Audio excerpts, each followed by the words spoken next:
Hey, what's up, guys? This is Byron here with the social update, interviewing Los Angeles infamous player Drew Templeton. Say what's up, Drewby. Hey, how's everybody going? And for those of you who don't know, Drewby was given the nickname. By the way, where did that nickname come from, Drewby? Uh, Actually, my mom called me that when I was like a toddler, so I don't really know where it came from. People just kind of rolls off the tongue a little easier, so it's always kind of been my paintball nickname. Not really anybody outside of paintball, other than like my wife and family calls me that. So it's been my nickname for my whole life, pretty much. Nice. That's what's up. That's what's up. All right. So, question number one.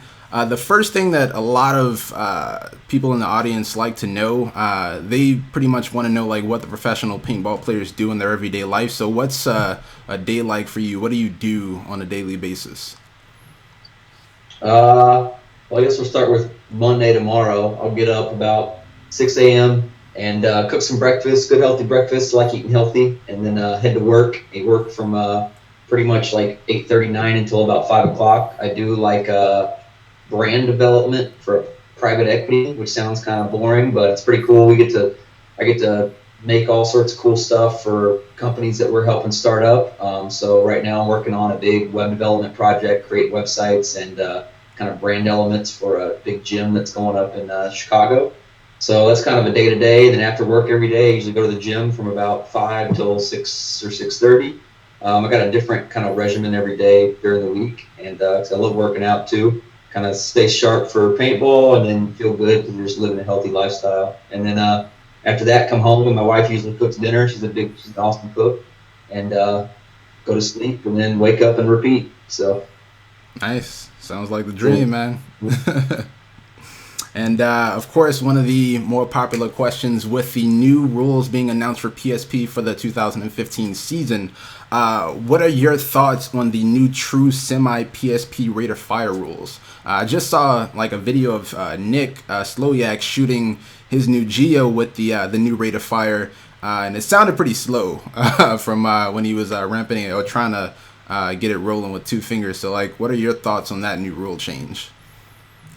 Well, all the videos online that have been out so far have all been from Planet Eclipse teams, and I know that the PSP kind of had strict guidelines on exactly how the programming of the board should be, but our guys got it put in their guns, and then Brad McCurley posted a video of him shooting his in that mode, and it was considerably faster than some of the other videos that are out there. So I'm not too concerned really about it yet, because I don't think that they've been 100% set in stone. It sounds like they're probably taking the feedback from it sounds like a little bit of backlash from the pro guys. They're like, this is way too slow, this would be kind of a bad idea. So I don't know what exactly they're going to do at the end of the day.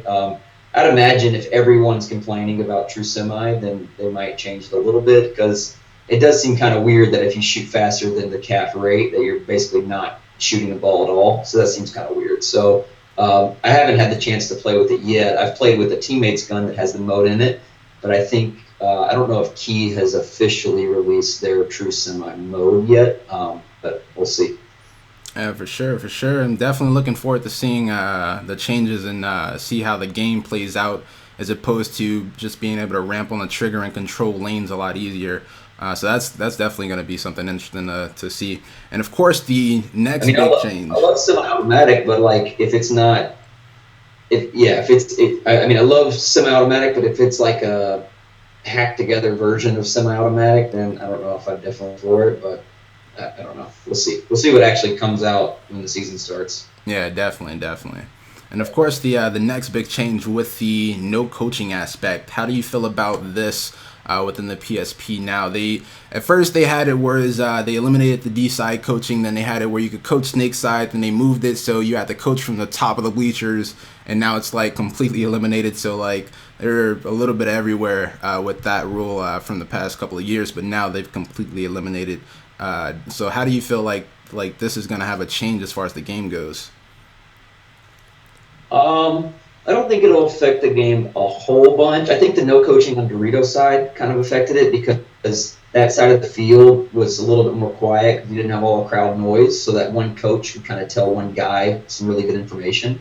But I think the only time coaching in the pros really made a difference is if you had that like first game at like 8 a.m. and there's nobody there and you can really hear your coach. But when it comes down to playing in like a big game on Sunday afternoon, like there's so much background noise that you can't really hear. You can barely hear the guy next to you on the field. So the coaching, I think. I think the no coaching rule. I don't know if it's going to affect the players. Now, I don't know how necessarily they're going to enforce it. It seems kind of weird, just from a big picture like sports like idea to say, hey, you can come watch us play this game, but you're not allowed to say anything. There might be people that don't really understand that. Like if I bring my grandma out, she yells. Like, what are we going to get a penalty because she yelled and she doesn't know the rules? So I don't know. We'll see how that plans out, but I don't think it's really going to affect the players' playing ability not having a coach. It might affect some younger players that only grew up playing paintball with coaching, if they're not being told exactly what to do and they don't really have a good grasp on what they should be doing without the coaching. So, but I think it's a good change overall. I think people should be able to think for themselves when they play and communicate with their teammates and do things that paintball are built on that makes paintball cool. Yeah, definitely. I'm looking forward to seeing some people get blown up at the 50 because there's not that guy to say, "Hey, he's coming" anymore. So that's definitely going to be a pretty good change in my opinion. Yeah, I wonder how that'll work because you kind of like when you're playing, you kind of play off that there's that noise and everyone's like and it gets real loud. So you don't necessarily need to hear he's coming, but you know by the crowd's reaction that he's coming. So I just wonder like what that's going to be like this year. We'll see. Yeah, definitely.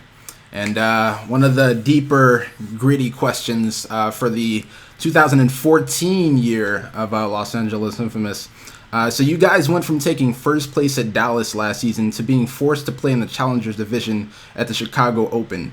And after that, you guys finally rebounded at one of the biggest events of the year, World Cup, of course, ushering yourselves back into the Champions Division. What would you say this entire experience has taught you, and how did it affect the team for the long run?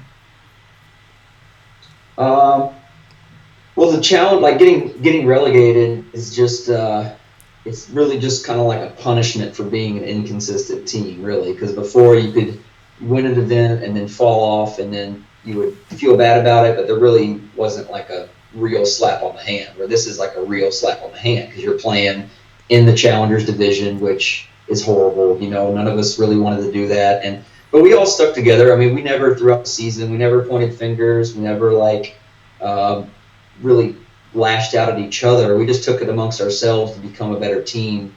And Chicago, we really thought we were going to get out in one tournament, had to play Art Chaos, and they flat out beat us. And then in Riverside, I mean, Revo beat us, but we feel like we beat ourselves a lot in that match because we got some big penalties and really big moments, which were not how you're going to win. So we just learned how to be a better team, and how to work together a lot better and take responsibility for our actions. So in looking back, it's like if you're taking positives from it, I don't know if we would have learned those lessons if we wouldn't have gotten relegated because, you can always say if you weren't being relegated, like, oh, we'll just get it next event. And you can always kind of be that middle level team that never really excels. And then at World Cup, I felt like we played good enough paintball to win the champions, So I'm excited to get back in next year and win at the highest level.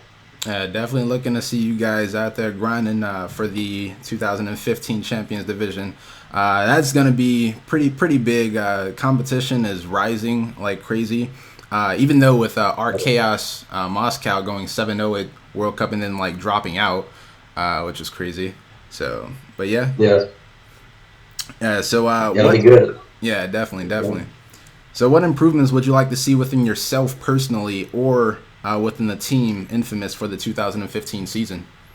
Personally, I'm just trying to stay sharp on my game so that way I can help my team out win and not be a hindrance and to be a positive influence on our team.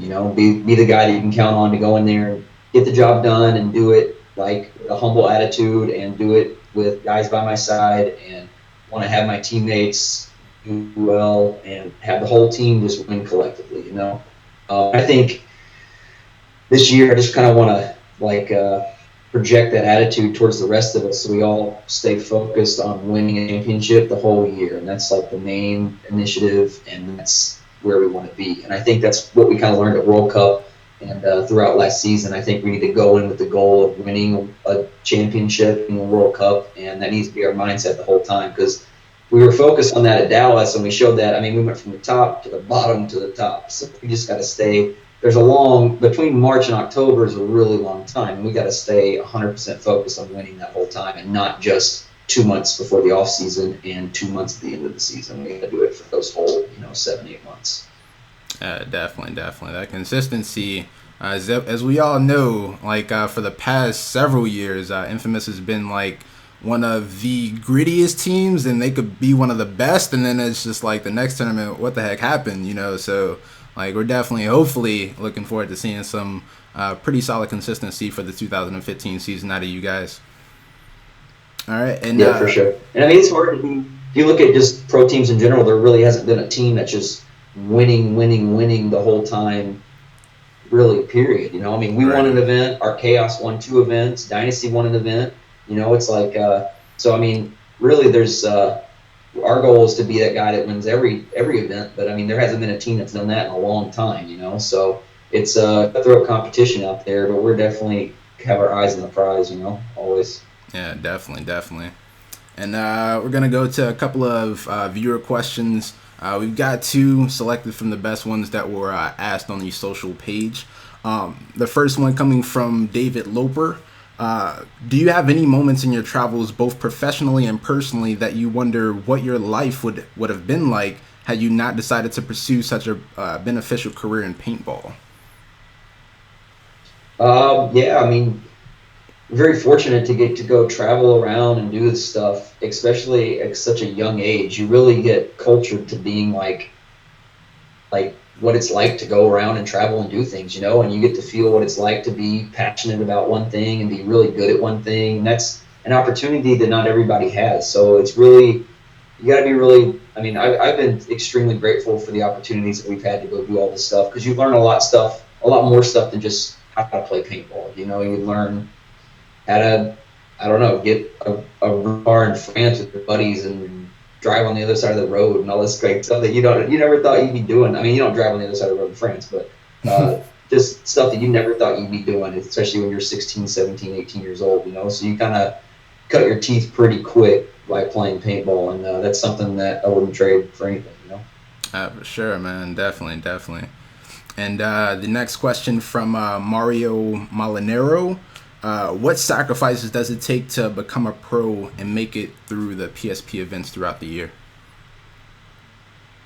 I mean, you gotta think there's maybe I don't know how many pro teams are this year, over 10. So 10 with maybe 10 players on a team, that's 100 pro players in the world that are playing at the highest level. So if you want to be the top 100 out of a sport where there's tens, hundreds of thousands of people that participate, I want it more than a lot of people. So that comes with a lot of dedication and sacrifice towards wanting to be the best, I mean, people will notice if you're ready to play at that top level. When you put in the effort, you make people notice that you're ready to play at that top level, and that came after, for me personally, years of just loving to play paintball and needing to be really good at it, and just want to keep playing, want to keep getting better. And it's that drive to just want to get to the top. It's not like winning the lottery. No one really gets lucky and just gets thrown into a pro team. It's been like years of just like accumulated efforts of trying to be good. So I think it's a big thing that I think a lot of people get it, but I think that's one thing I always try to tell kids when they ask how to make it. I'm like, just keep playing because you love to play. It's pretty much as simple as that. Definitely. And so that concludes all the questions I have. Any last words from you? Maybe for some sponsors. Shout out to your mother-in-law for delicious salsa. Yeah, shout out to my wife and I started selling salsa, so we're doing that. It actually, we're going through a study right now. Apparently, it makes you better at paintball. So buy some salsa and eat it, you'll better paintball. But shout out to Empire and Key for all their great support. The new Vanquish 2.0 just came out, and we're all loving it. We got them right before World Cup, and then rolled out with them at the event and ended up winning. So I think it helped a little bit. They're awesome guns. So shout out to them for all their great support, and shout out to everybody on my team that's doing their best to be a great part of the team. So And also, how about that field sponsor? CPX just opened up a new indoor facility. Yeah, I got to give a big shout out to them. They hook it up big time. Like Dagninos and everybody that works at CPX are great guys, and they're all about promoting paintball. And they just opened one of the best, if not the best, indoor facility. It's the best indoor I've ever been to. It's just a huge warehouse with full size PSP, awesome turf. And they are doing their best to make sure that Midwest paintballers can have somewhere to go every day of the year to play. You know, the best people around. So it's definitely an awesome field. You should check it out. For sure. So, thanks for watching, guys. That concludes the social update. Hopefully, we'll have Drew in the future of 2015 season to talk about a championship that he won. Hopefully, it's the Chicago Open.